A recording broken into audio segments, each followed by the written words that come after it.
Hello দোস্ত হল কিতা খবর, আশা করি সারা ভালো আছো। আজ লই আইছি দেখো নতুন বাথরুমের কাম।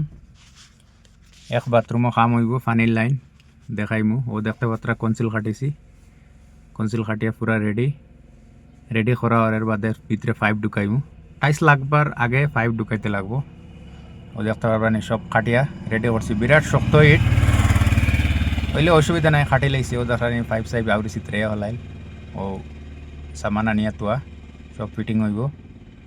একটা খাটবার মেশিন দেখাইমু।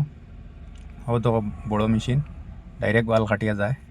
ও পাইপ দেখতে নিতে সব জেগুয়ারের ফিটিং সারা ওয়ালের ভিতরে ঢুকানিওর সব জেগুয়ার। ও দেখতে ডাইভেটার, ওর ডাইভেটার যেটা কোন ডাইভেটার লাগাইলে ধরো মিক্সারের দরকার নাই, ওয়ালের ভিতরে সব গেল দেখার একটা সুন্দর ফিটিং হওয়ার বাদে দেখাইমু। দেখতে পারডানি ওয়াল কাটিবার মেশিন, মানে এখানে 5 খান 6 খান ব্লেড লাগাই একবারে কাটতে পারবা। বর্তমানে দোকান লাগাইয়া কাটি আর আমরা তো 5 খান লাগাই খাটিলে ধরো আর তোমার আবার যে শ্রেণীদি ভাঙ্গা লাগবো এটা সিস্টেম নাই, ডাইরেক্ট ভাঙ্গিয়া বলাই দিব। ও দেখতে পাত্রা জেগুয়ারর ও 3 ইঞ্চির পাইপ সাইপ সব আনিয়ে রেডি।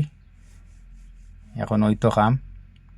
ও দেখতে পারবা ডিল মেশিন দিয়া দেখাইমু ডাইরেক্ট করা ওর খানা। ও দেখো কিলা খানা করা ওর পুরা হেভি হিসাবে ডিল মেশিন দিয়ে ডাইরেক্ট সেলেকও খানা করা হয়।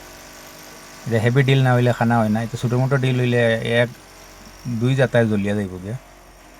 যদি ভালো লাগে লাইক করিও, শেয়ার করিও, কমেন্ট করিও। আর আমরা খাম মাঝে মাঝে দেখিও, করাইবার হইলেও কন্ট্যাক্ট করিও। Thank you.